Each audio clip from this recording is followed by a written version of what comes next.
Ya, silakan. Siapa yang memimpin dengan nyanyi dan doa?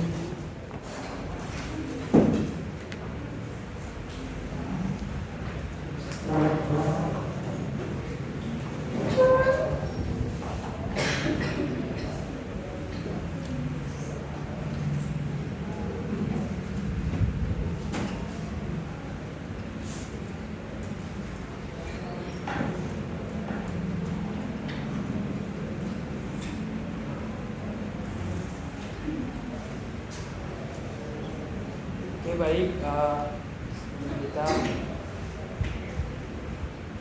masuk ke dalam perkuliahan kita bernyanyi dari Haleluya nomor 5 ayat 1. Sebentar saya mengirim link ke grup.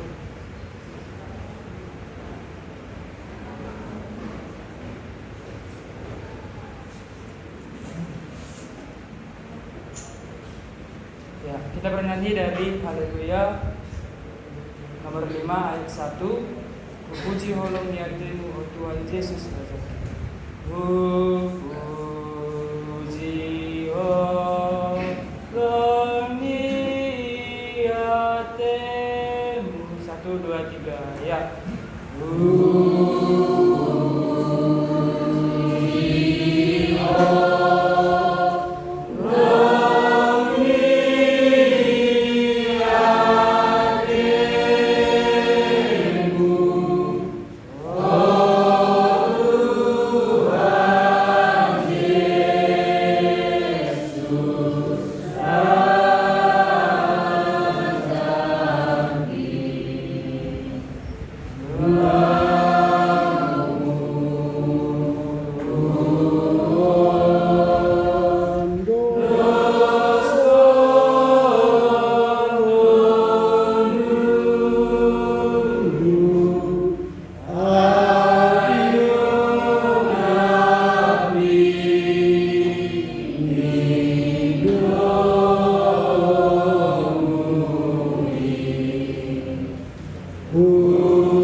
Puji serta syukur kami panjatkan kehadiran-Mu ya Tuhan.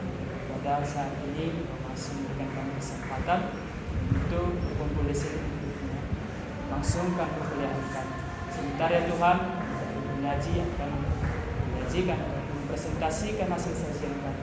Kiranya berkati kami ya Tuhan, berikan kami kepintaran, kebijaksanaan serta kesabaran, agar kiranya kami bisa mempresentasikan dan mempertanggungjawabkan apa yang telah kami kerjakan dalam hasil sajian kami.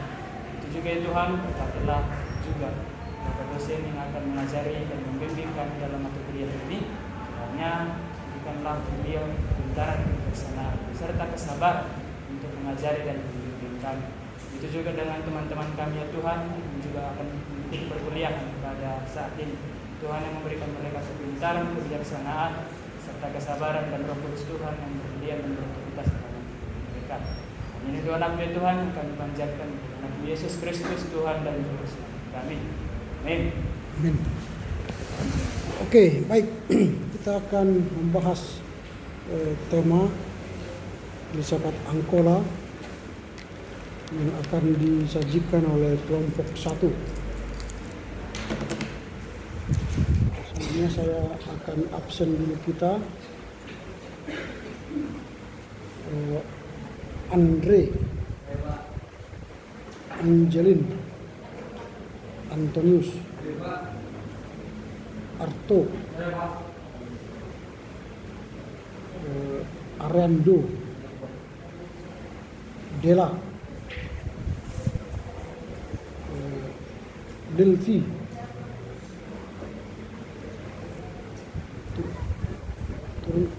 turun ke bawah, sudah di situ project.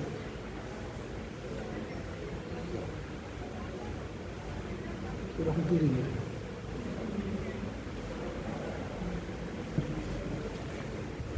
Ferde,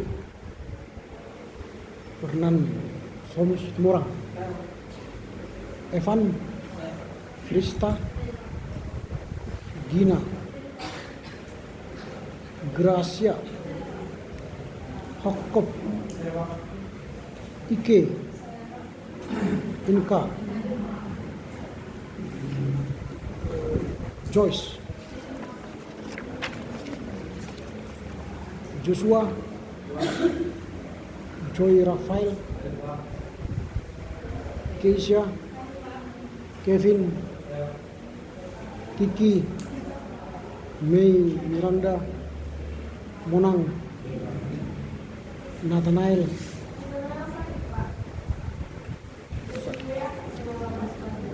sakit apa dia?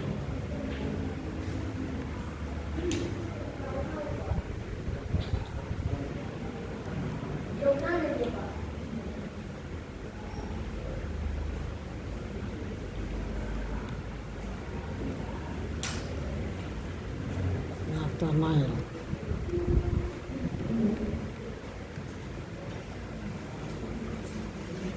Nathanael Ginting ya. Dia di rumah sakit Royal Prima ya. Sakit apa dia nih? Yes.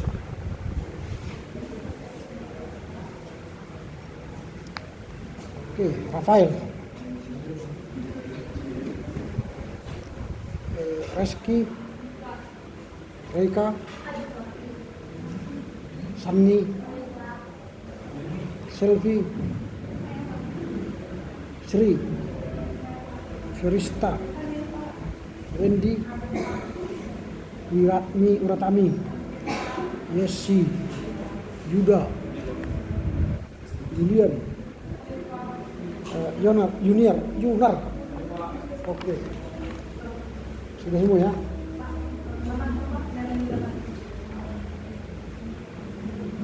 Siapa tadi? Lermi.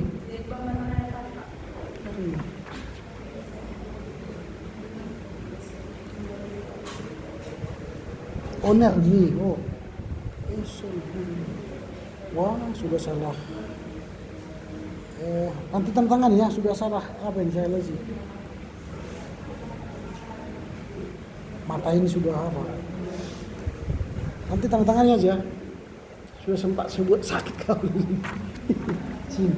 Nanti tantangannya aja. Karena gini, ke bawah dia tuh. Oke, silakan kelompok 1 menyajikan apa yang sudah dikerjakan. Silakan. Oke, baik teman-teman. Saya present menceritakan ketika present kami itu kesalahan pola. Jadi kita masuk pada keduluan. Batak Angkola merupakan salah satu kelompok etnis yang tergolong ke dalam rukun suku bangsa Batak di samping Batak Toba, Batak Karo, Batak Pampak, Batak Simalungun, dan Batak Mandailing. Tanah wilayah Batak Angkola berada di wilayah selatan Tapanuli, yakni meliputi Kabupaten Tapanuli Selatan, Kabupaten Padang Lawas, Kabupaten Padang Lawas Utara, Kota Padang Sidempuan, dan sebagian Kabupaten Mandailing Nakai. Suku Batak Angkola memiliki hubungan kekerabatan ataupun dalam bahasa Batak disebut terombo dengan warga-warga Batak Toba dan Batak Mandailing. Di samping itu, ketiganya juga saling berbagi beberapa persamaan bahasa, budaya yang dihidupi sebagian besar masyarakatnya. Untuk itu, penyaji kali ini akan memaparkan sajian yang berjudul Bersahabat Angkola, karena sajian ini dapat menambah wawasan setiap pembaca. Yang kedua itu pembahasan, bagi satu latar belakang nama Angkola. Asal kata Angkola Batutlah 1745 menyebut Cakola yang maksudnya adalah Angkola. Keterangan Batutlah tersebut dihubungkan dengan ekspedisi Raja Ranjendra Kola I dari India Selatan ketika menyeberang Sumatera pada 1023 dan 1024. Baru sedang Illamuridensan atau Illamuri atau Lamri di Aceh. Tidak dapat dipastikan bahwa nama atau Angkola berasal dari kata Kola yang berasal dari nama Raja Berasal Kola pada awal abad 12. Nama Kola pertama kali ditemukan dalam buku pustaka datu-datu ataupun guru-guru di pusat negeri Toba, yaitu dalam kisah perawatan Tuan Sori Mangaraja kira-kira 1395 sampai 1395 dari Bani Geraja ke Angkola Jaya atau Hilir dalam rangka mencari seekor ular belang dua atau dalam bahasa Toba disebut pulau Sibagan Ding dua untuk mengambil hati atau minyaknya dari ular yang dimaksud sebagai salah satu ramuan obat istrinya 12.000 bernama Naiswama karena sudah lama mandul. Di Angkola Jaya ular tersebut didapati oleh Tuan Sori Mangaraja dalam sebuah lubang pohon tua yang keram. Kata dalam bahasa Toba itu Hauna Limuton, Gurina Roamon, Parsiramutan ni Begu, Parsiramutan ni Homa, Masa Bolak ni Perjagoan Bolongna. Arti atau makna perkataan Angkola di pusat negeri Toba yakni tanah di sebelah selatan atau Jaya atau Hilir. Selebihnya tanah di sebelah utara disebut Julu ataupun Bulu yakni Toba atau Haru atau Haru. Itulah sebabnya maka Tuan Sori Mangaraja sebagai suatu dinasti bergelar Suripada di Julu, Suripada di Jaya atau Sri Paduka di Hulu, Sri Paduka di Hilir. Selaku Maharaja di Kerajaan Negeri Toba II. Selanjutnya ditunjukkan oleh Saudara Yesi. Kedua, keadaan di Angkola. Keadaan di Angkola, Kuta tak mempunyai lingkungan tanah sendiri. Umpamanya, Kuta Kuria Lembayung ataupun Margahara. Dulunya Kuta itu merupakan tanah klan tetapi tak sempat dibagi-bagi. Dengan demikian, Kuria merupakan masyarakat hukum adat bertingkat selapis. Berarti bahwa hanya Kuria sebagai masyarakat hukum adat yang lebih tinggi. Jadi masyarakat hukum adat yang mempunyai lingkungan tanah sendiri. Dengan demikian, setiap kuta dalam lingkungan tanah Kuria adalah merupakan lingkungan tanah perusahaan. Di pusat negeri Toba yang mempunyai tanah wilayah untuk kepentingan bersama bagi segenap penduduk adalah Korja, bukan negeri. Asal mula penduduk Sembirok belum begitu lama hingga tidak begitu sulit diperiksa. Orang yang pertama menetap di sini datang dari pusat negeri Toba. Ketiga putranya mendirikan kuta di Sembirok, Baringin dan Kurau Sorat. Mereka itu adalah pemasuk atau panusunan di gunung-gunung dalam bahasa Toba suku gunung-gunung yang pada masa sekarang disebut kepala kampung. Dalam keadaan biasa mereka berdiri sendiri, tapi dalam keadaan luar biasa pemusuk dari kampung perserakanlah yang menjadi kepala dalam persekutuan itu. Dari situlah terjadi dengan usaha pamongkaraja pemerintahan Hindia Belanda jabatan kepala-kepala dunia. Dalam kuta itu pada hakikatnya ada 3 golongan. Yang pertama orang-orang berada ataupun orang Bora, yang kedua orang biasa atau halak nabahat ataupun rakyat jelata, yang ketiga hamba sahaya ataupun katobat. Dahulu orang-orang Batak terbagi atas 3 golongan. Yang pertama raja-raja. Mereka ini adalah tuan-tuan dari tanah dan mereka adalah bangsawan. Hanya mereka itu boleh menjadi kepala dari satu kuta dan mereka mempunyai hak-hak besar dan kewenangan. Yang kedua, ripe atau orang-orang bebas, walaupun tentu dibawahi oleh raja-raja. Di antara mereka masih ada lagi semacam orang preman besar, mereka yang bersenda dengan raja. Kepada mereka ini ada kalanya diizinkan untuk mendirikan satu kuta, dengan sedemikianlah dapat diangkat di antara raja-raja. Ripe orang biasa ataupun parlipe biasa dilarang mendirikan satu kuta. Yang ketiga, para hatoban atau hamba sahaya. Mereka ini adalah milik mutlak dari raja-raja. Hanya raja yang mempunyai hamba sahaya. Selanjutnya dari sebelah dari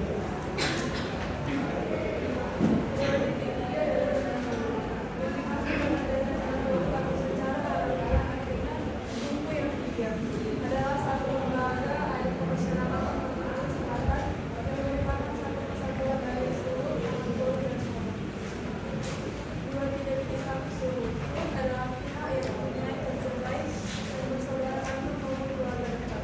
Semua pangkat pembicaraan dan lain tersebut dengan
Jadi suatu keluarga ketika itu menjadi surut, di urusan yang lain dia menjadi mora.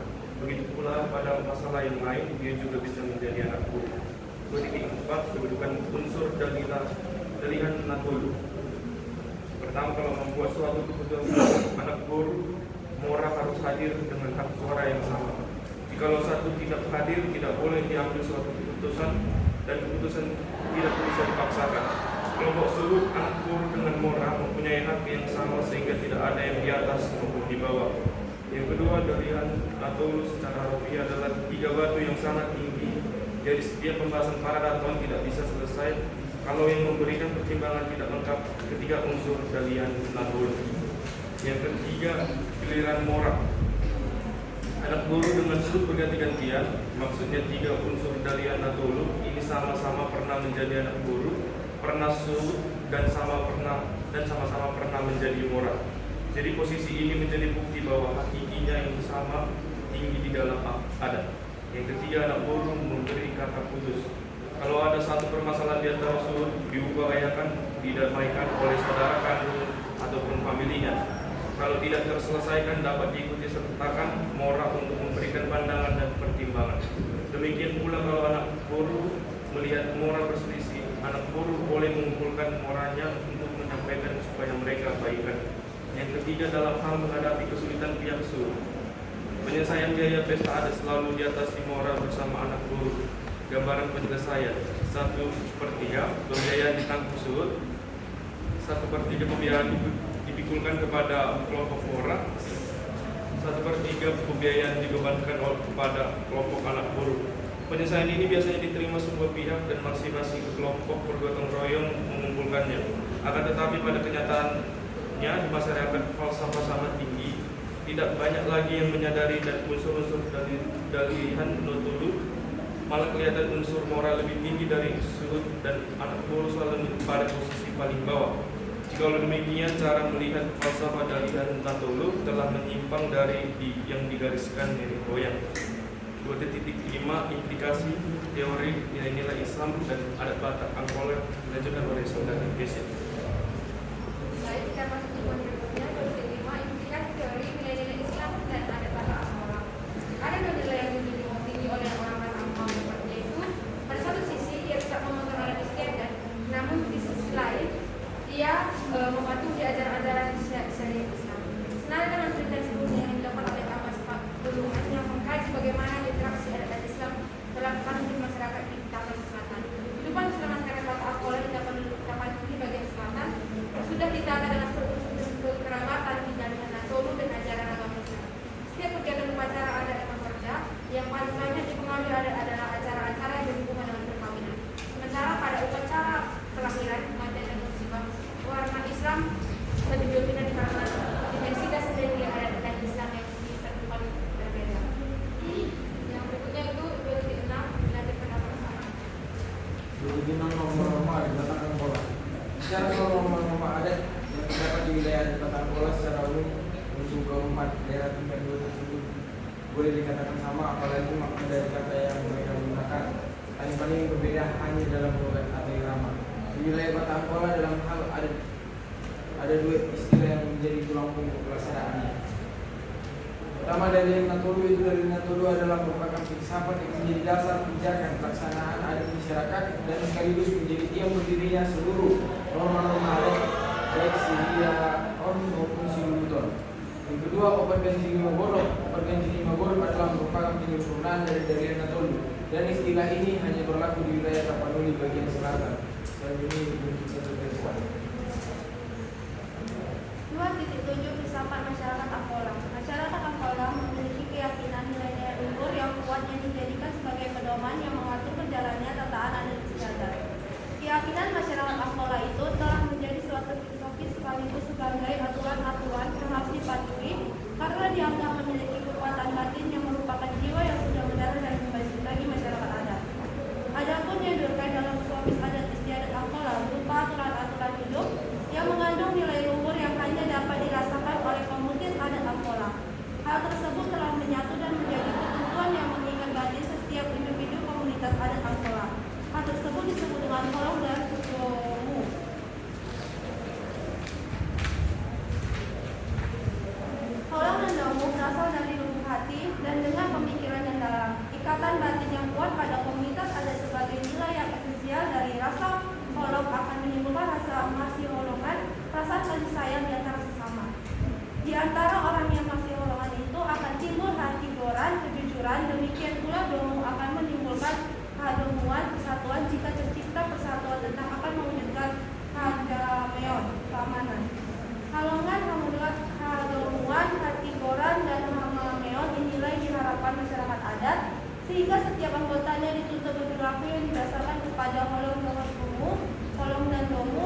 sehingga sikap dan perilaku masyarakat adat mencerminkan rasa hormat kamu. Hal itu seperti sebutan tubuh onte, tubuh dohot turita, tubuh jorma, tubuh dohot adatna. Nilai-nilai tersebut menjelma menjadi ikatan batin adat pada upacara mengupa, yaitu setiap masyarakat lahir telah memiliki nilai-nilai luhur sebagai pandangan hidup dalam dirinya. Akan dilanjutkan oleh Anda. Yang terakhir, kesimpulan, etnis Batak Angkola merupakan etnis yang menempati daerah Tapanuli Selatan yang berdekatan dengan etnis Batak Mandailing sehingga sering dikatakan sama. Namun demikian bukan berarti Batak Angkola tidak memiliki keunikan-keunikan yang ada pada adat istiadat dan segala yang ada pada etnis Batak Angkola sangat menarik. Seperti rumah adat mereka yang memiliki struktur yang terdiri dari pondasi, balok, lantai, tangga, dinding, balok atapnya dan lain-lain. Dalam suku Batak Angkola juga ditemukan marga yaitu seperti dubis, harahap, batubara, dan lain sebagainya. Batak Angkola memiliki struktur masyarakat yaitu dari Natul dan memiliki falsafah budaya 5. Khas dari etnik Batak Angkola sendiri yaitu Horas Ton Lima Dingin Firma Ton Lima Togo Sarumatua, yang artinya Tuhanlah yang membimbing kita, semoga kita panjang. Demikianlah tentang saja kejadian kami bersama masyarakat Angkola. Oke, baik. Kita telah mendengar sajian dari kelompok 1. Kita akan memberi masukan supaya materi ini semakin sempurna. Silakan nanti sebutkan nama, lalu berilah masukan, lalu sebutkan dari mana masukannya, sumber buku yang dibaca, sehingga nanti para penyaji mencatat dari mana sumber yang akan digunakan memperbaiki makalah mereka ini.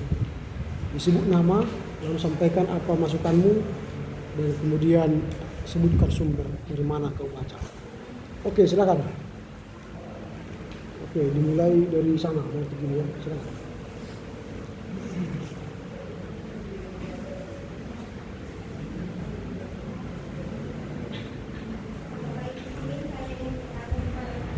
Nama. Nama saya Sakti, PPR Palo. Di sini saya ingin bertanya kepada penyanyi di dalam buat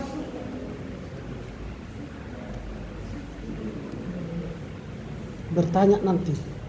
Sekarang masih masukan. Siapa yang memberi masukan?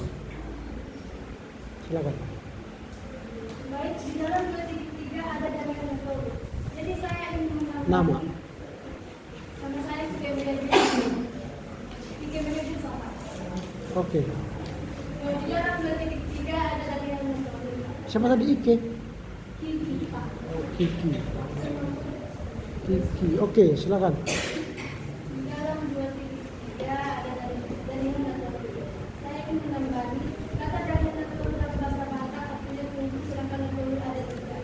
Secara sederhana dari Natul adalah 3 buah buku dan ada juga yang menunjukkan dengan buku berkaki 3 yang menggunakan sebagai tempat meletakkan alat masak makanan.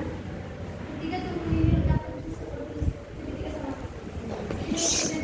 bereaksi dan menjadi simbol yang bermakna filosofis. Masyarakat Batak ini diibaratkan sebagai kuali besar, maka yang menjadi tungkunya adalah dalian Natul. Konsep dalian Natul ini bertujuan membentuk sistem kekerabatan yang patuh kepada adat, meskipun pada saat yang bersamaan masyarakat Batak belum memeluk agama secara khusus sebagai panutan. Contohnya seperti konsep perkawinan semangka. Unsur-unsur dalian Natul terdiri dari 3 kelompok, yaitu pertama kelompok pertalian darah, yakni semarga atau dongan sahuta, dan dalam istilah Batak Angkola disebut dengan kahandi. Kedua adalah kelompok karena hubungan perkawinan, yakni kelompok memberi boru atau disebut anak perempuan yang dijadikan istri atau kelompok mertua yang disebut dalam Angkola mora. Yang ketiga, kelompok ketiga penerima boru atau anak perempuan yang dijadikan istri atau menantu yang disebut dalam bahasa Angkola dan dalam Angkola adalah anak boru yang diambil dari buku moderasi beragama pencipta Mabun Soeharto halaman 150. Terima kasih. Oke. Nama saya Dela Yoses Vega. Saya ingin menambahi mengenai filsafat kehidupan orang Batak Angkola. Sumber saya dari YouTube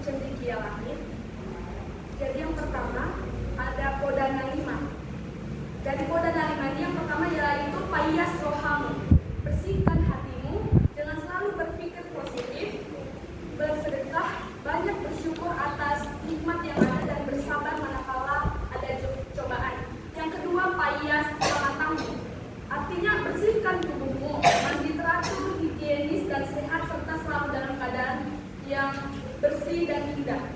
Yang ketiga, payas paradigmamu. Bersihkan pakaianmu. Bersihkan dengan cara memakainya yang dengan selalu sopan, tertib dan juga menutup aurat. Yang keempat, payas bagasmu. Bersihkan rumahmu. Selain sehat, asri, nyaman, harus sesuai dengan tuntutan agama kita. Rumahmu adalah surgamu. Dan rumah yang sehat akan membuat penghuninya sehat, terutama kebersihan fasilitas yang ada di dalam rumah. Yang kelima, payas pekaranganmu. Bersihkan halamanmu. Selain bersih, ramah lingkungan, asri, melainkan juga nyaman dan aman. Yang kedua, saya mendapat sumber dari YouTube Luat Turista. Di sini ada beberapa filsafat. Yang pertama, tatap tai ulang gigi, pakulikon tai ulang luas. Pandang tapi jangan lihat, sapa tapi jangan bersuara. Artinya bisa digunakan untuk pemerintah. Tanpa melihat pun seharusnya mereka sudah mengerti kesusahan rakyatnya dan kebutuhan rakyatnya juga. Yang kedua, mopop adong nak dikojar, lambat adong nak PT. Cepat ada yang dikejar, lama ada yang ditunggu. Maksudnya adalah orang-orang yang terburu-buru dan yang lama dalam melakukan sesuatu karena ada kepentingan, mungkin ada urusan dan kepentingannya. Kita nggak boleh langsung menghakimi seseorang. Yang ketiga, pilih-pilih tobu, terpilih nabur buron. Terlalu memilih yang bagus, tetapi jadi terpilih yang jelek. Bisa diambil contohnya, terlalu memilih jodoh, tetapi terlalu memilih yang bagus, akhirnya dapat yang jelek. Padahal sebelumnya ada yang terbaik. Ini filsafat ini bisa kita ambil juga untuk pemimpin, barang atau lain-lain. Yang selanjutnya, dengan parangeniba atau dengan parnatiniba. Bagus kelakuan kita agar bagus mati kita. Maksudnya di sini bersikaplah dalam hidup melalui akhlak kita agar mati pun kita mati dengan baik. Artinya kita meninggalkan nama baik. Yang selanjutnya, tapar marsi pagodangan, wujud marsi pabinjangan. Marsi pabinjangan. Artinya tampar untuk saling mencukupi, sambung untuk saling memanjangkan. Artinya saat yang lain sangat memerlukan pertolongan, kita memberikan pertolongan agar menutupi kekurangan dan menyempurnakan. Yang terakhir, mata guru rohasi sean. Setelah kita memandang, mencermati suatu hal, kita juga harus memprosesnya dan juga mencernanya dengan hati yang penuh belas kasih. Jadi, pikiran dan perasaan kita harus kita gunakan dalam menyikapi sesuatu. Terima kasih. Oke, lanjut. Nama saya Kevin William. Silakan. Saya ingin menambahi sajian dari Nyaci, yaitu tentang turi-turian. Dalam Akola ada dikatakan bahwa turi-turian itu disampaikan oleh orang tua kepada anak atau cucunya sebagai cerita lisan supaya mereka mendapatkan pandangan hidup yang lebih menjadi sebuah landasan etos atau etika dalam melakukan kegiatan sehari-hari, dan agar generasi muda dapat mengambil hikmat atau ilmu atau disebut dengan koda yang diturunkan oleh nenek moyang orang Batak Angkola sendiri.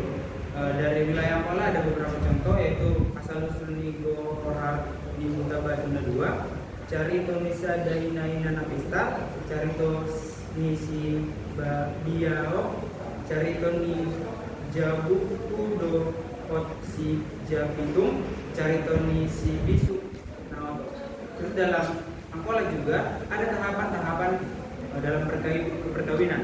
Yang pertama itu ada Marsapa Boru, kedua Marsapa Batam Boban, yang ketiga Batibal Sere, yang keempat Martahi Pabuat Boru, yang kelima Matani Horja ada Boru, yang keenam Martahi Horja Alai, yang ketujuh Matani Horja Alai, yang terakhir Marulak Ari.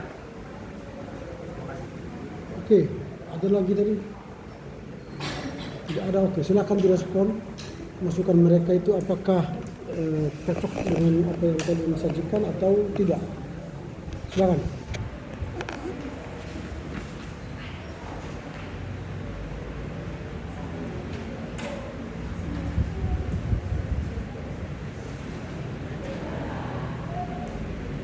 Ya, baik teman-teman, terima kasih atas tanggapannya atau tambahannya.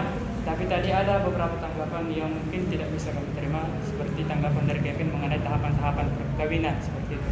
Karena kan ini kita masih membahas tentang filsafat sebenarnya. Belum masuk kita membahas tentang bagaimana adat istiadat dari Angkola itu sendiri. Jadi ini masih filsafat Angkola seperti itu. Dan untuk tambahan dari teman-teman tadi, Kiki, Dela, kami terima, dan kalau boleh nanti dikirim nanti yang menjadi sumbernya seperti itu. Begitu juga dan tambahan dari Kevin tadi mengenai turi-turian. Ya. Terima kasih. Oke, sekarang kita masih menerima tanggapan ya, masukan dari kita untuk termin kedua. Silakan. Ada? Tidak ada? Oke, kalau tidak ada, oke, silakan.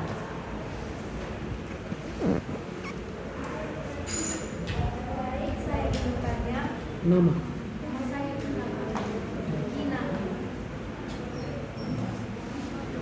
Ini belum pertanyaan ya, ini masih masukan. Pertanyaan saya, apakah saudara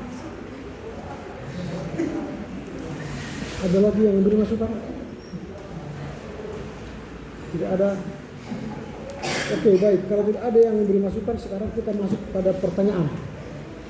Siapa yang ingin bertanya, silakan bertanya. Tadi pertama Gina, silakan Gina. saya ingin bertanya, di sini di dalihan itu ini ada dijelaskan suhud. Apakah suhud itu salah dengan kahamdi? Coba jelaskan. Dan karena saya baca di satu buku, kahamdi itu merupakan bagian dari dalihan Nahdlatul.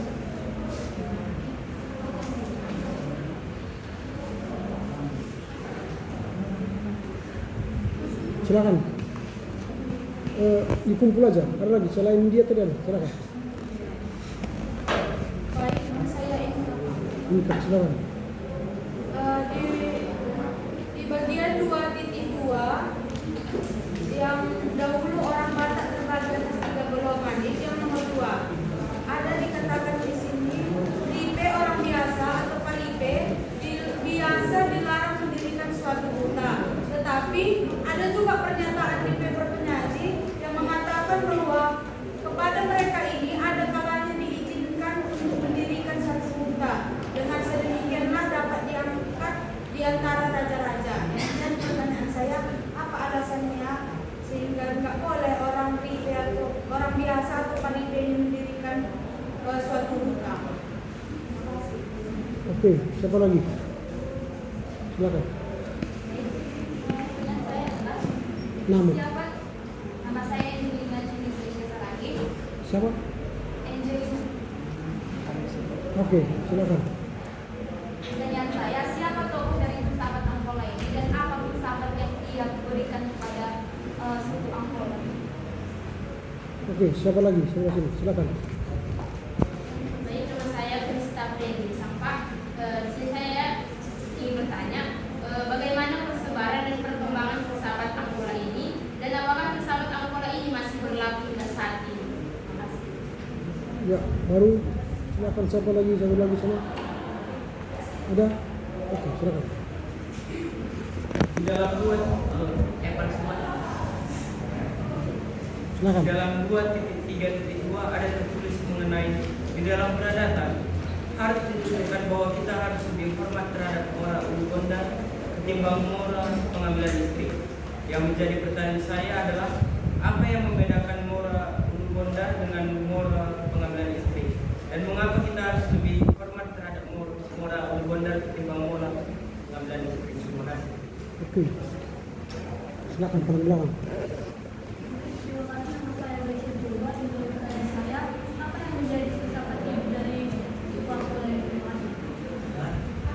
Filsafat hidup dari suku Angkola. Ya, silakan. Perkenalkan, nama saya Selvi Bebian Tamaro. Di sini saya bertanya kepada Jadi di 2.6 norma-norma adat Batak Angkola. Di situ ada tertulis 4 ganjil 5 bonang. 4 ganjil 5 bonang adalah merupakan penyempurnaan dari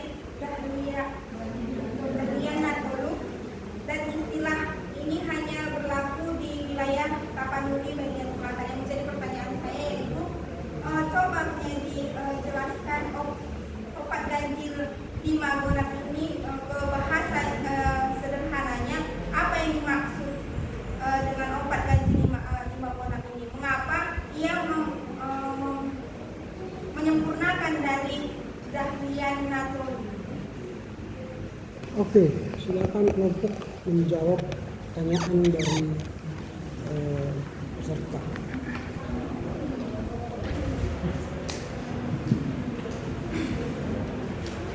Silakan.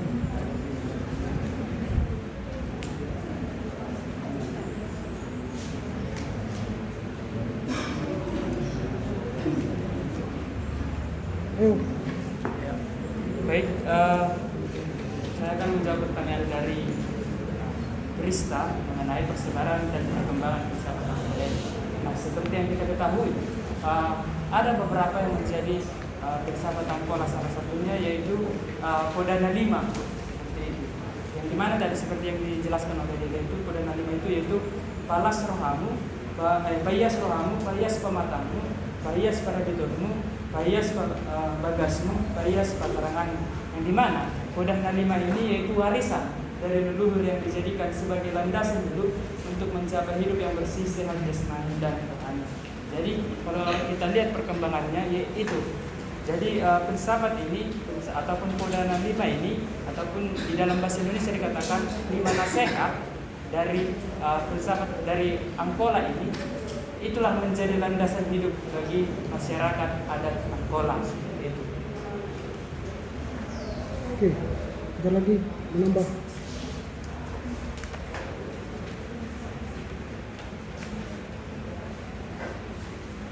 Ada banyak pertanyaan tadi itu. Silakan.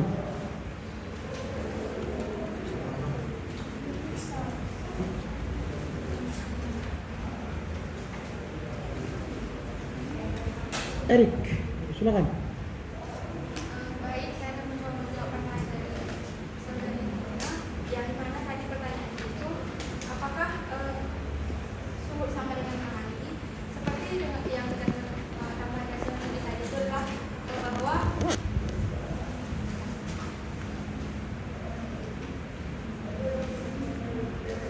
ini sama. Mengapa? Karena kan di yang kita juga kan pertama, seperti yang dijelaskan saudara tadi, tambahannya itu bahwa kelompok partai darah yakni Semarga atau golongan sabu tuha dengan dan dalam istilah Bata Angkola disebut dengan Karang, jadi sama dengan Oke, lanjut. Oke, baik, saya akan menjawab pertanyaan dari saudara Evan. Karena saudara Evan bertanya tadi di 2.3.2 yaitu tentang moral. Jadi pertanyaan yang tadi, apa perbedaan antara moral dan moral wonder, dan kenapa moral wonder lebih dijunjung? Seperti yang saya ketahui di Batak Toba itu, kalau moral itu sama hanya dengan tondong, ya, di mana ada tondong yang dari ibu kita sendiri dan ada tondong yang dari misalnya saya, tondong saya itu nanti adalah keluarga dari istri saya, begitu. Jadi menurut saya, kenapa moral wonder itu lebih dijunjung daripada moral pengambil dari istri? Ya karena yang bilang tadi tondong itu yaitu moral itu dari pangkal ibu kita, tentunya lebih kita junjung. Itu kalau di Toba disebut tulang. Tentunya kita lebih menghormati tulang daripada tondong yang daripada istri kita. Ya seharusnya memang harus sama-sama dihormati, tapi kita semestinya menurut Toba kita semestinya lebih menghormati tondong dari orang kita itu tulang kita. Kenapa? Karena setahu saya itu di Semalipun juga dikatakan yaitu adalah tulang itu adalah pangkus kita. Jadi kemanapun dia dibawa sampai sudut keberapa, tetap dari keturunan tulang tadi dia tetap pangkus kita sampai generasi kita berikutnya. Sekian, terima kasih. Kita ini sedang belajar ya. Kalau ada orang ngomong, mulut kita ditutup, sehingga kita mendengar orang ngomong. Jadi kalau kita punya giliran ngomonglah. Atau ada yang mau ngomong dulu sebelum saya serahkan ke mereka? Ada lagi mau ngomong? Supaya kita punya tata tertib. Kalau belum diberi kesempatan ngomong, kita diam. Supaya mereka menjawab pertanyaan kalian. Oke, silakan lanjut. Baiklah, saya akan menjawab pertanyaan dari Selvi apa maksud, coba punya jelaskan apa yang dimaksud dengan obat ganjil di Papua. Jadi obat itu adalah bahasa Angkola dari yang keempat, 4 ganjil dan 5 genap, yang dimana mengandung arti bahwa dalam adat harus terdapat 5 unsur komponen adat yang terdiri dari suhut, mora, kahanggi, anak boru, dan pisang raut.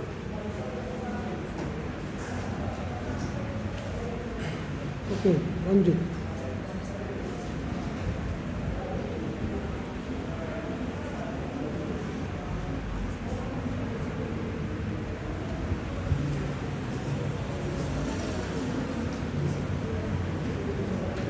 Monang, silakan Monang. Udah. Erik, udah. Si Yuda, silakan Yuda.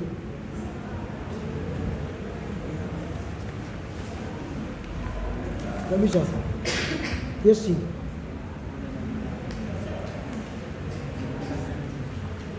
Udah. Siapa lagi nih? Mei Randa. Gak bisa, menjawab juga. Siapa yang bisa jawab lagi? Atau semua sudah terjawab pertanyaannya? Baik, saya akan mencoba menjawab pertanyaan Gresia. Apa filsafat hidup dari suku Angkola? Yang itu adalah kodrat naunga, yaitu pertama paras rohamu itu bersihkan hatimu, kedua paras payas pematamu itu bersihkan tubuhmu, ketiga itu payas paraditonmu itu bersihkan pakaianmu, itu keempat paras bagasmu itu bersihkan rumahmu, kelima itu paras bagaranganmu itu bersihkan halamanmu. Oke, apa lagi? Silakan.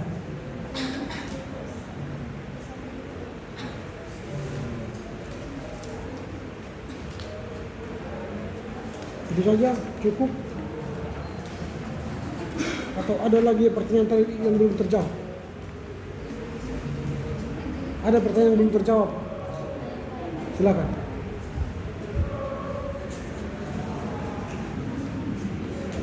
Bisa jawab atau tidak supaya kita lanjut ini.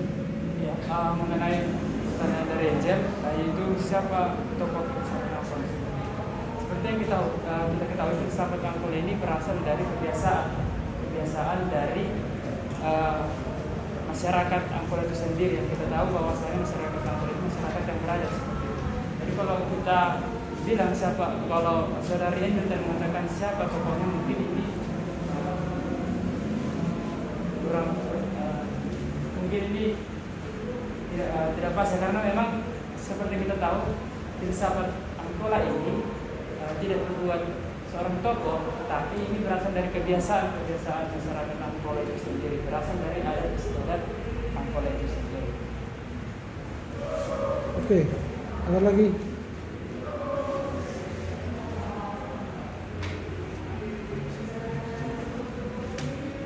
Tidak lagi?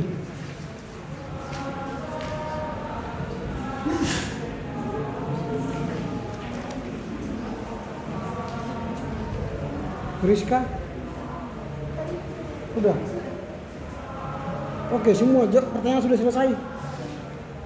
Ya, pertanyaan dia belum. Silakan.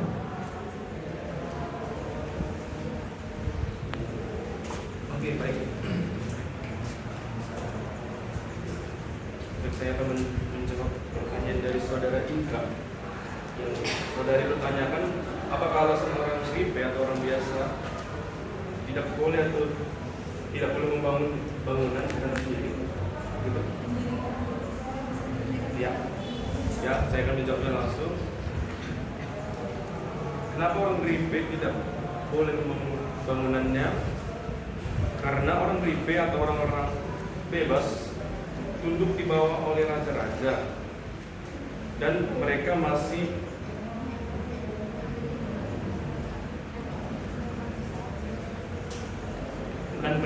di bawah pimpinan raja, dan mereka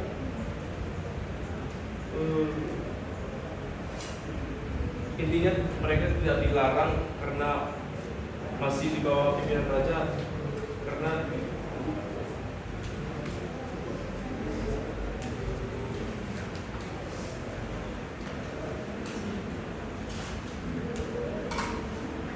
masih mereka dilarang membangun bangunan karena masih di bawah pimpinan raja-raja. Ya, saya ingin menambahi jawaban dari saudara Yuda mengenai pertanyaan Ika. Mengapa tadi ribe-ribe orang biasa atau ribe biasa dilarang mendirikan? Sebenarnya ini sudah ada dalam sajian kami di nomor 1. Dikatakan di situ bahwasanya raja-raja mereka ini adalah tuan-tuan dari tanah dan mereka adalah bangsawan. Hanya mereka itu boleh menjadi kepala dari satu hutan. Mereka mempunyai hak-hak pembesar atau pengagu. Jadi yang berhak mendirikan satu hutan itu adalah raja-raja ataupun keturunan dari raja-raja itu. Oke, berarti semua sudah terjawab ya untuk termin pertama. Sekarang termin kedua. Siapa lagi yang mau bertanya?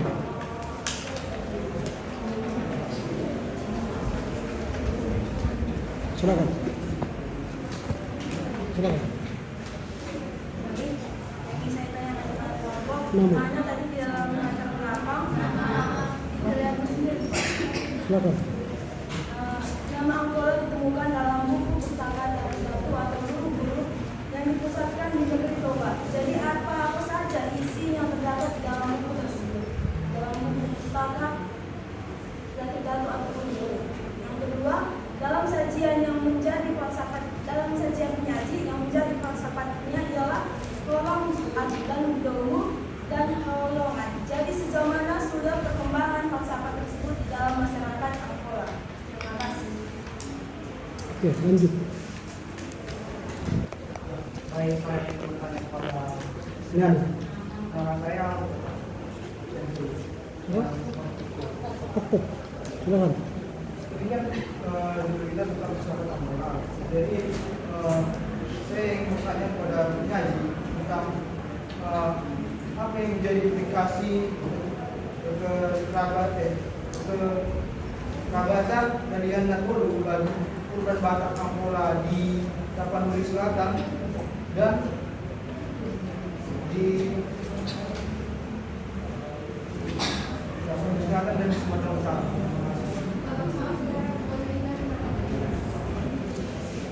Apa yang menjadi implikasi kerabatan dari Natolu bagi urban Batak Angola di Tapanuli Selatan dan di Sumatera Utara? Terima kasih. Oke. Silakan. Siapa tadi saya sini? Saya Arthur Kusumura, Pak. Ya. Arthur Kusumura. Silakan. Di 2005 ada implikasi teori nilai-nilai Islam dan adat Batak Angola. Yang menjadi pertanyaan saya, apa yang menjadi pengaruh agama Islam terhadap adat atau Batak di dalam Batak Angola? Apa yang menjadi pengaruh agama Islam? Apa pengaruh agama Islam terhadap adat Batak Angola?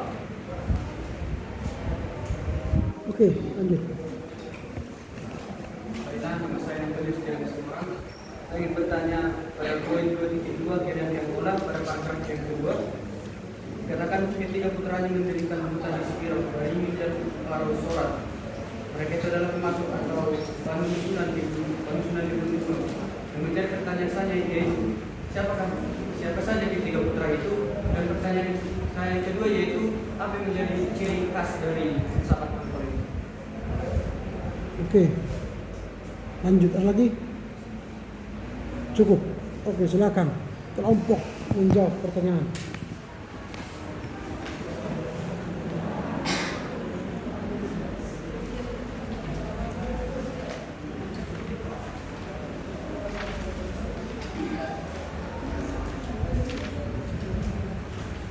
Silakan.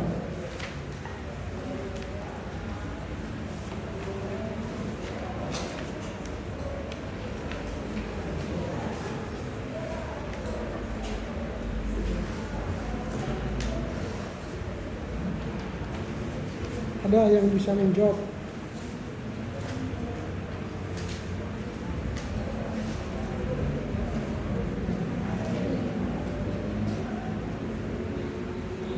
Tidak ada.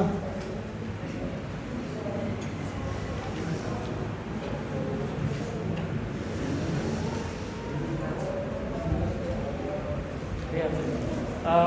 Baik, saya akan menjawab pertanyaan dari Kokop. Apa implikasi dari Dalihan Natoli terhadap masyarakat adat Angkola seperti itu? Nah, seperti yang kita ketahui bahwa Dalihan Natoli itu ada terjadi karena adanya pernikahan dari antara kedua belah pihak keluarga seperti itu. Nah, seperti yang dikatakan saudari Dela tadi bahwasanya Dalihan Natoli ini saudari Kiki tadi mengenai Dalihan Natoli ini bahwasanya Dalihan Natoli itu analogikan ataupun diibaratkan seperti tungku berkaki tiga. Nah, yang dimana kenapa dianalogikan sebagai tungku yang berkaki tiga? Karena seperti yang kita tahu, kalau tungku yang berkaki tiga itu satu saja kakinya tidak ada, maka dia akan terbalik ataupun jatuh seperti itu.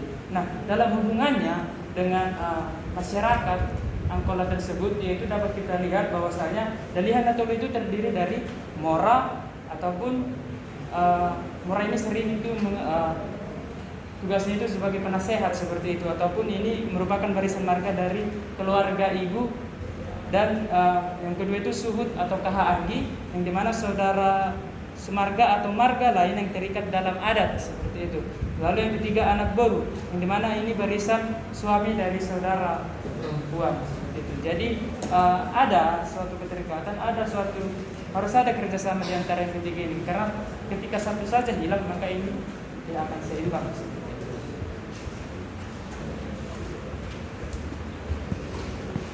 Saya akan menjawab pertanyaan kedua dari saudara Ike, mengenai saudara Ike bertanya tadi Olong dan Dom, dan bagaimana orang Angkola sendiri sampai sekarang memaknainya Olong dan Dom itu. Jadi isu yang dikatakan oleh saudara Arianto yaitu tentang falsafah orang Angkola yang itu dari Natoli. Jadi seperti yang dianalogikan tadi bahasanya tumpuan itu jika tidak memiliki kesejajaran akan tidak bisa berguna. Jadi jika kita hubungkan dengan kata domo, berarti jika kita menghubungkannya dengan hal tiga tumpu tadi, berarti dalam hal kata domo ini yaitu dalam yang ketiga unsur tadi harus bisa saling menerima. Seperti yang dikatakan di makalah kami ini, nilai esensial dari rasa hormat yang kami timbulkan rasa masih haloman, perasaan kasih sayang dan kasih sama di antara orang yang masih haloman itu pasti akan timbul kejujuran. Demikian pula doa akan menimbulkan hubungan atau persatuan. Jadi sekarang ini nilai yang kita lihat jelas bahasa Olong dan Dom itu ada di Angkola, yaitu sesuai dengan filsafat dari Natoli tadi. Bahasanya jika tidak ada Olong dan Dom, tentunya ketika unsur tadi tidak akan dapat bersatu. Seperti yang dikatakan dalam adat Solomon itu suatu keberhasilan kerja adat dalam adatnya itu harus ada memiliki ketiga unsur tersebut. Jadi sekian, terima kasih. Oke, Baik, saya akan coba untuk pertanyaan dari saudara Anto, yang dimana pertanyaan itu apa pengaruh agama Islam terhadap adat budaya Batak Angkola. Dalam kedua tema mengatakan bahwa agama Islam itu mengatur berpengaruh dalam tatanan hidup masyarakat di Tapanuli Selatan, yang dimana kehidupan sosial masyarakat Batak Angkola di Tapanuli Selatan itu sudah ditata dengan memiliki struktur dan sistem kekerabatan, yaitu seperti dasar tadi dalam kekerabatan dengan Natolu, dan ajaran-ajaran mereka itu berpengaruh pada adatnya. Terus berpengaruh juga pada adanya seperti acara yang berhubungan dengan perkawinan.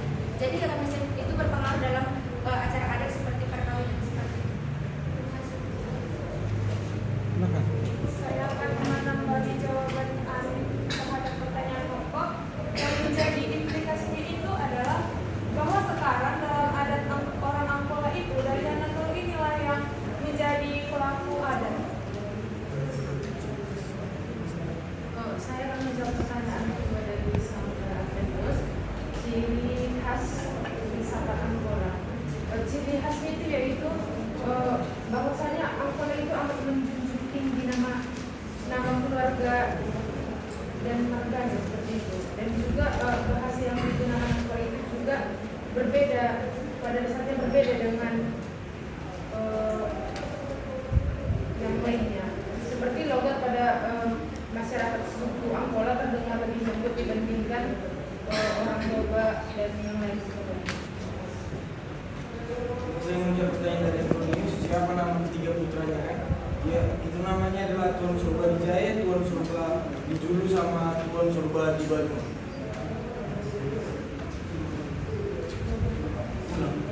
Ya. Jadi ketiga putranya itu adalah anak dari Tuan Suri Maharaja, yaitu yang pertama Tuan Surba di Julu atau Nai Ambaton, Tuan Surba di Jaya atau Nai Rasaun, Tuan Surba di Banua atau Nai Suwarno. Oke. Ada lagi? Semua pertanyaan sudah terjawab atau belum? Sudah? Satu lagi, belum? Silakan.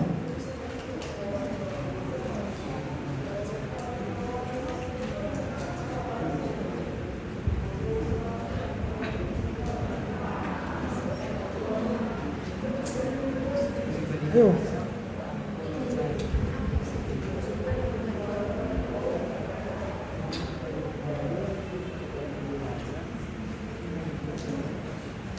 Silakan.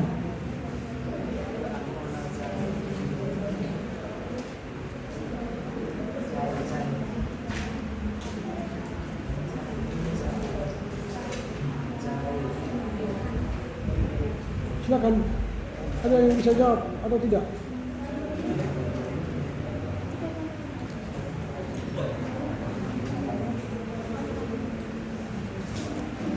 Saya akan mencoba menjawab pertanyaan. Apa saja isi yang terdapat dalam buku pustaka dalam tersebut? Yang pertama itu berisi tentang ajaran Angkola. Yang kedua itu dari lisan dari Tuan Sahati Maharaja, dari Bagai Raja ke Angkola Jaya. Akan saya ditambahkan.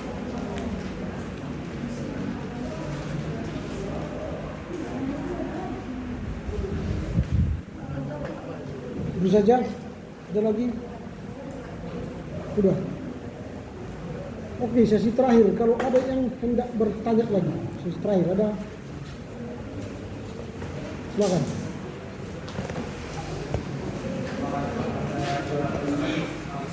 Siapa? Apakah ada yang membedakan antara Oke. Silakan. apakah ada yang membedakan secara spesifik antara gaya dan orang Batak Toba dengan gaya dan Angkola selain dari nama?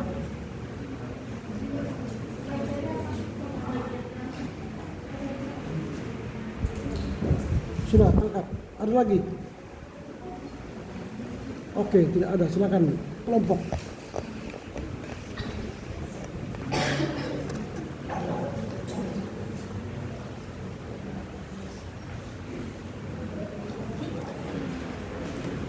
Silakan.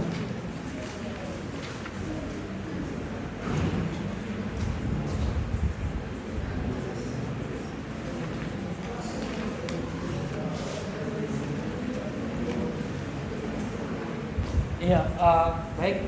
Saya akan menjawab pertanyaan dari Joy, yang dimana apakah ada yang membedakan Dalihan Naturu di Angkola dan Dalihan Naturu di Toba? Sebenarnya perbedaannya itu hanya di bahasanya saja ya.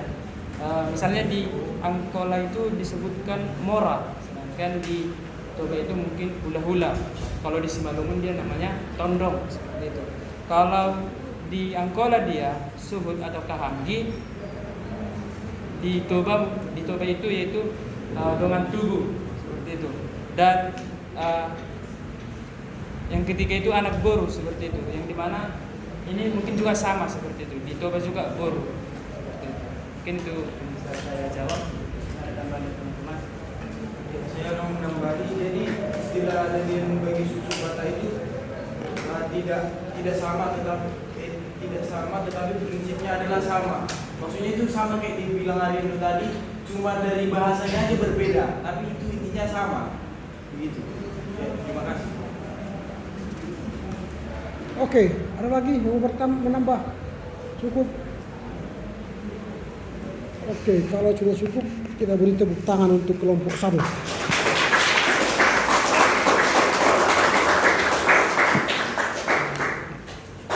Ya, ada beberapa catatan yang akan saya berikan kepada kelompok 1. Ini akan saya kirim ke grup.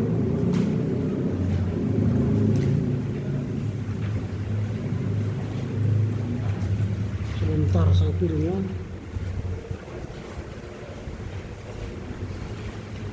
Yang pertama itu supaya kalian menulis karya ilmiah sesuai dengan cara menulis karya ilmiah.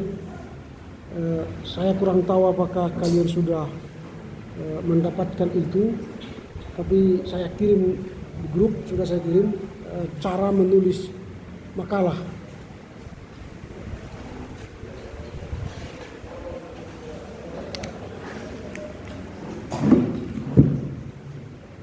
Nah,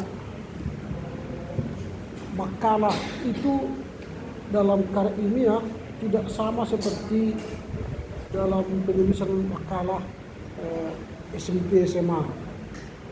Makalah SMP SMA itu biasanya hanya pendahuluan, isi, lalu kesimpulan.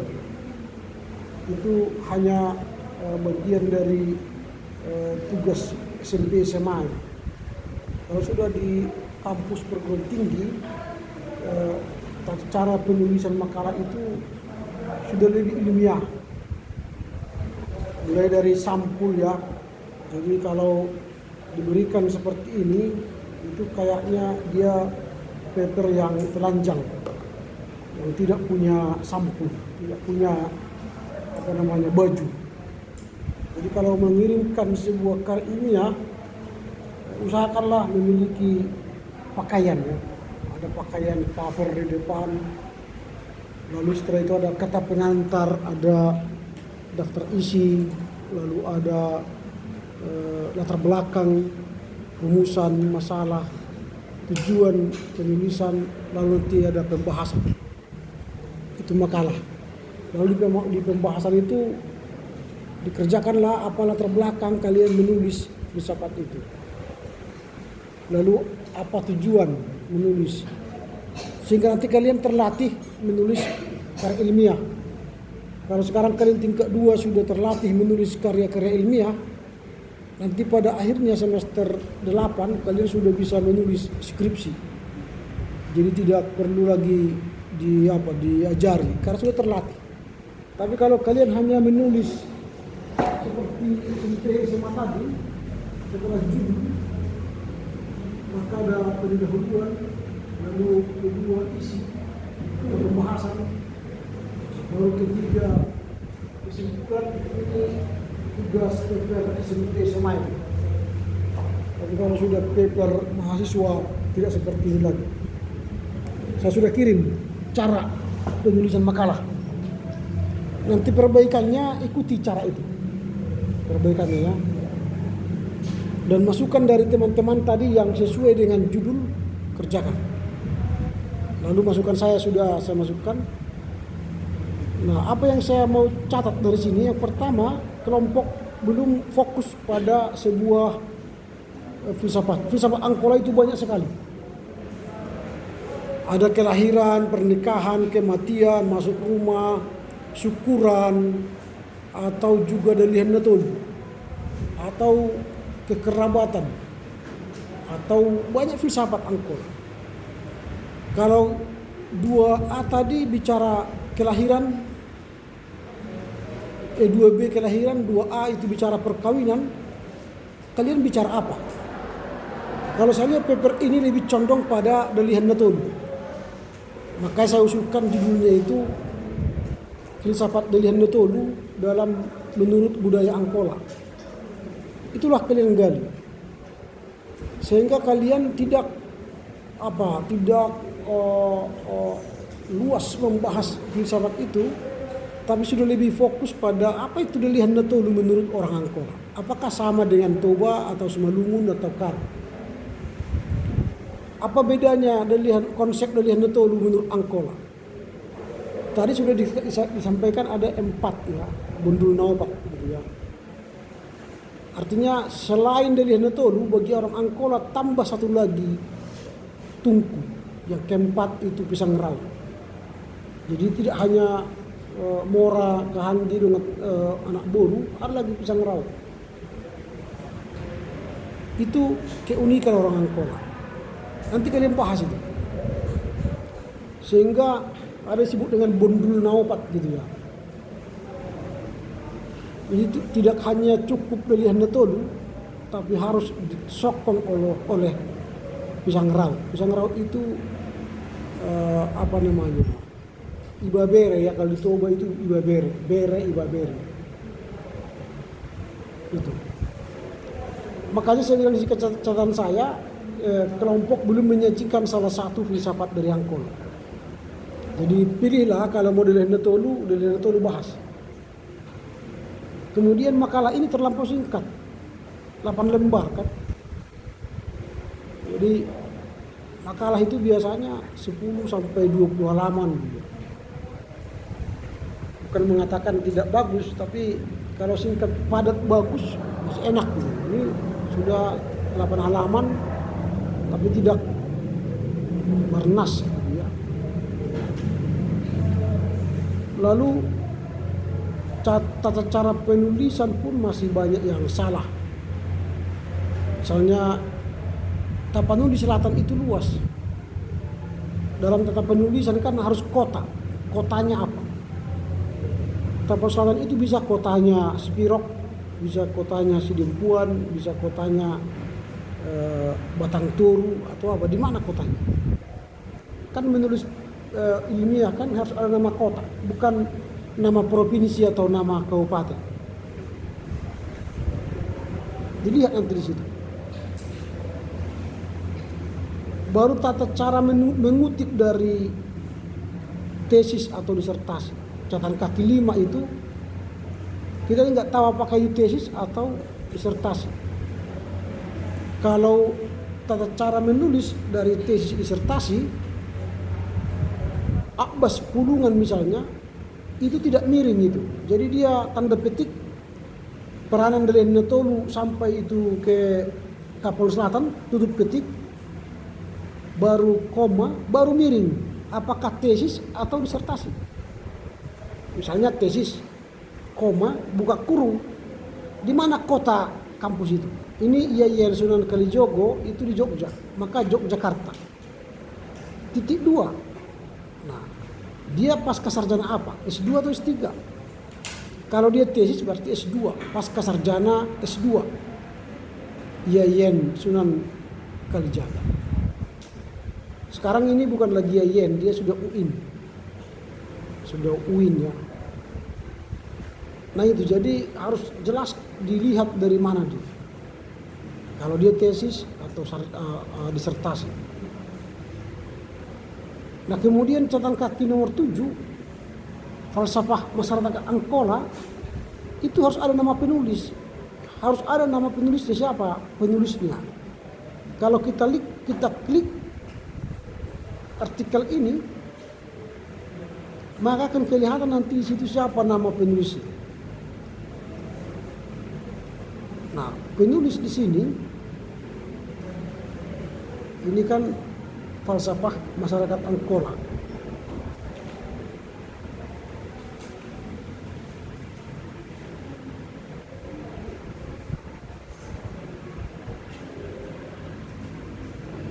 Ini nggak ada penulisnya.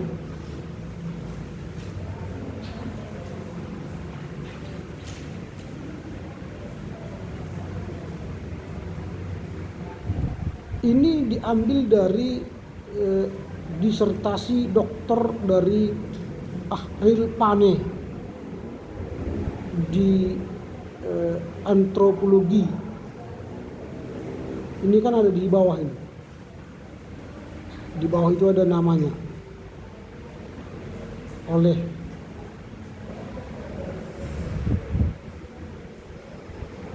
siapa tadi?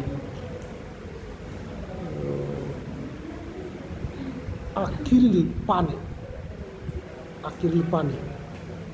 Disertasinya ini. Judulnya Tradisi Mangupa pada Masyarakat Angkola, suatu kajian antropolinguistik. Jadi itu catatan kaki nomor 7 itu bukan falsafat masyarakat Angkola. Tapi judulnya itu dari bukunya, dari disertasinya Akhiril Pane dengan judul Tradisi Mangupa pada Masyarakat Angkola, suatu kajian antropolinguistik di program studi doktoral. Jadi nanti dia tanda petik tradisi yang mangupa dan sebagainya sampai antropolinguistik tutup petik koma disertasi koma buka kurung. Nah ini programnya di Universitas Sumatera Utara, berarti Medan titik 2 Fakultas Ilmu Budaya Universitas Sumatera Utara tahun 2018. Tutup kurung koma halaman. Nah, itu caranya mengutip sumber dari disertasi. Itu penggalan dari disertasinya Akhiril Pane. Kalau mau download ini ada 388 halaman. Download dari situ. Tapi ini berbayar. Kalau kalian download ini berbayar. Enggak tahu apakah kalian beli ini atau tidak. Karena kalau mau baca disertasinya ini dia minta nanti kartu kredit atau kartu debit.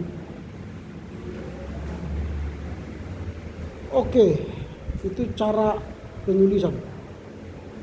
Lalu kita masuk pada substansi. Seperti yang saya katakan tadi, kalau kalian fokus untuk meneliti falsafah Dalih Nahdlatul, maka fokuslah Dalih Nahdlatul. Sehingga nanti paper ini membahas Dalih Nahdlatul. Dan memang ini lebih condong saya lihat kalian membahas Dalih Nahdlatul. Bahaslah Dalih Nahdlatul itu menurut konsep Angkola. Dari buku-buku banyak sekali sebenarnya. Nanti kalian akan bisa bedakan apa Dalih Nahdlatul di Angkola. Nanti kalian analisa, lalu kalian sampaikan tadi apa perbedaannya dengan konsep Dalih Nahdlatul di Toba, lalu apa kelemahannya atau apa keuntungannya dengan konsep falsafat Dalih Nahdlatul di Angkola ini. Kalian sudah buat ini kan implikasi nilai-nilai Islam. Ini nggak ada gunanya. Tidak ada istilah implikasi nilai-nilai Islam dari budaya Angkola karena itu bukan topik kalian. Nah, topik kalian kan misalnya kalau sudah Dalih Nahdlatul nanti ini dibuang aja 2.5. Tidak ada hubungannya dengan Dalih Nahdlatul. Kecuali yang kalian teliti nanti dampak atau implikasi nilai-nilai Islam dalam budaya Angkola. Tapi itu kan bukan filsafat. Kalau kemarin kita belajar filsafat Islam bercorak Jawa, kecuali itu kalian mau gali filsafat Islam bercorak Angkola, boleh saja. Tapi ini poin 2.5 ini bukan seperti itu. Baru poin 2.6 norma-norma adat Batang Angkola ini kan masih norma-norma. Tidak membahas. Kalau misalnya Dalih Nahdlatul dibahas, norma-norma Dalih Nahdlatul itu aja kita bahas.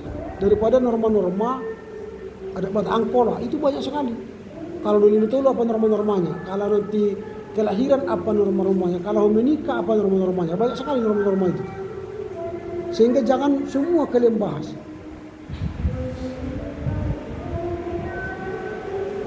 Nah baru 2.7 kalian buat lagi falsafah masyarakat Angkola. Makin luas lagi. Falsafah masyarakat Angkola itu makin luas lagi. Nah sehingga kalian tidak fokus pada satu topik falsafah. Falsafah itu kan pandangan hidup. Kita sudah bicara bahwa di timur filsafat itu merupakan pandangan hidup, falsafah. Bagaimana orang atau budaya itu memahami hidup mereka dalam komunitas mereka. Komunitas Angkola atau masyarakat Angkola, masyarakat Toba, masyarakat Simalungun dan Karo misalnya, bagaimana mereka memandang hidup itu. Nah itu yang kalian gali di sini. Jadi pandangan hidup mereka dalam dari Netolu, bagaimana hubungan Mora dengan Kahanggi, Kahanggi dengan anak Boru, dan anak Boru dengan Pisang Raut, bagaimana hubungannya. Lalu bagaimana ketika mereka melaksanakan adat, apakah sama dengan Toba? Kalau ada adat di Angkola, apakah peran dari Netolu ini? Apakah berperan atau sebaliknya tidak berperan? Di Angkola kalau melaksanakan adat, yang menjadi raja adat itu bukan dari Netolu, tapi raja adat, raja Angkola yang disebut dengan Panu Sunan Bulung dan Raja Pangundian. Mereka lah yang melaksanakan adat. Jadi kalau Dalian Netolu di Angkola itu lebih pada menata hubungan keluarga, bukan menata melaksanakan adat. Kalau di Toba, Dalian Netolu itulah yang melaksanakan adat. Tetapi di Angkola, Dalian Netolu bukan melaksanakan adat. Yang melaksanakan adat tetap raja. Contoh, misalnya di kampung kami yang raja itu Harahap. Kalaupun nanti datang marga lain ke sana, kita marga dari mana, yang melaksanakan adat itu Raja Harahap. Kalaupun nanti ada Dalian Netolu dari marga-marga itu, misalnya melaksanakan pesta lah marga, katakanlah marga Hasibuan di kampung kami, dia kan punya tulang, punya anak Boru, punya Mora gitu ya, Kahanggi, Donga Tubu misalnya. Ya mereka rapat menentukan tanggal pelaksanaan pesta dan bagaimana besarnya pesta itu. Setelah itu diserahkan ke raja. Lalu raja lah yang melaksanakan adat itu. Jadi Dalian Netolu dalam konsep Hasibuan tadi, mereka hanya sistem kekeluargaan mereka, tapi yang melaksanakan semua adat itu adalah raja. Jadi dalam adat Dalian Netolu tidak begitu tampak. Dia hanya kelihatan itu pada kehidupan sehari-hari, bahwa kita harus hormat kepada Mora, yaitu hula-hula, tondong tadi.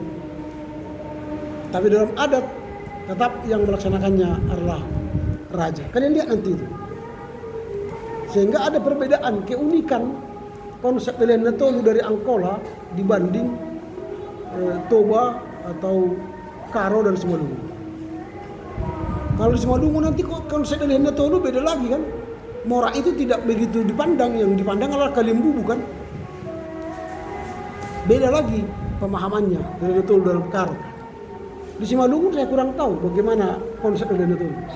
Tapi di Angkola, Dalian Netolu itu tidak melaksanakan adat. Yang melaksanakan adat adalah raja. Gitu ya. Nanti bisa kalian bandingkan. Kalau Dalian Netolu di Angkola ini beda dengan Simalungun, beda dengan Toba, beda dengan Karo. Sehingga paper kalian ini semakin mantap.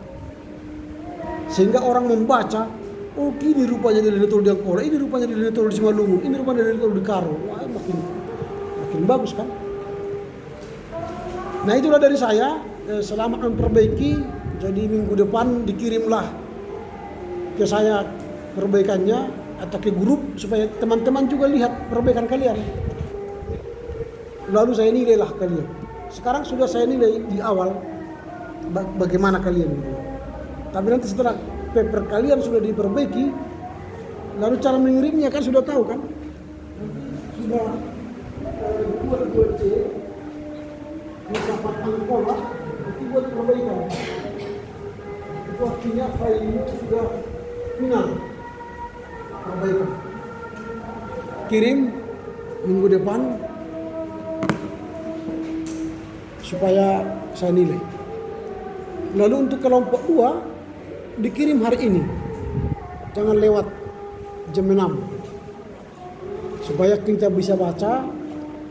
Nanti regulasinya ialah kelompok menyajikan, lalu saya berikan kepada kita memberikan masukan, Itu saya catat siapa-siapa saja yang buat masukan. Lalu setelah itu ada pertanyaan. Pertanyaannya jangan bertanya soal kesalahan-kesalahan mengetik dan sebagainya, nggak ada gunanya itu. Kita bukan belajar salah mengetik di sini atau salah jalan kaki. Saya yang akan mengoreksi itu. Tapi kita belajar membangun, ya, membangun. Kalaupun bertanya bukan destruktif, tapi bertanya konstruktif, membangun. Sehingga paper ini milik kita bersama. Kalian bertanya supaya kelompok menyempurnakan itu nanti menjadi milik kita bersama. Sehingga kita memperoleh ilmu tentang filsafat itu. Jadi jangan saling menjatuhkan. Di sini nggak ada saling menjatuhkan. Di sini adalah saling membangun. Jadi mulai di benak kita bukanlah saling menjatuhkan, tapi saling membangun. Kalau kita sudah mulai saling membangun di kampus ini, nanti sampai pendeta pun kalian konsepnya adalah saling membangun. Tapi kalau sudah saling menjatuhkan, nanti pendeta pun kalian saling menjatuhkan itu. Ada orang naik jadi pareses, cari kesalahannya. Ada orang mau calon eporus, cari kesalahannya. Oh begini itu, begini. Karena di benak kita hanya konsepnya rusak. Terbangun dalam diri kita sejak di kampus ini hanyalah konsep mencari kesalahan orang. Hilangkanlah itu supaya gereja kita maju nanti. Mulailah berpikir positif, membangun, sehingga bukan melihat kesalahan orang, tapi kalau ada kesalahan orang tutupilah dengan kemampuan kita membangun lebih baik. Begitu ya. Ada pertanyaan? Tidak ada. Oke, baik. Dengan demikian berakhirlah pertemuan kita. Silakan siapa yang menutup dengan nyanyi dan doa.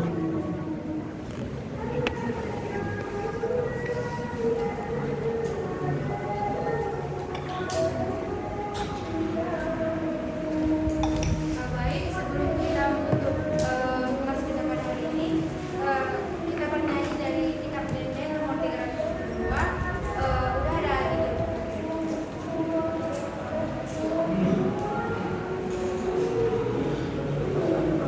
Nanti kita nyanyikan ayat 372 ayat 1 dan 2 nanti. Kita nyanyikan pujilah Tuhan Cina Dia 1, 2, 3 ya.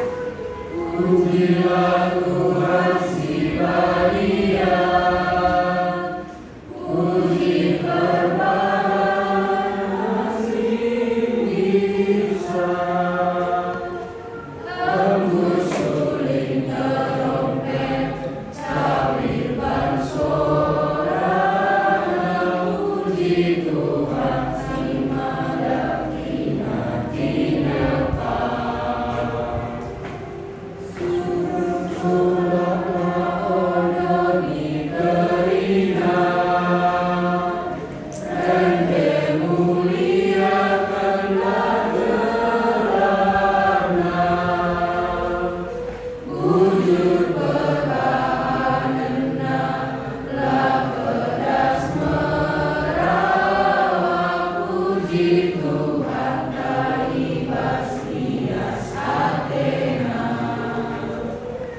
Sebelum menutup kelas kita, mari kita bersatu dalam doa, kita berdoa.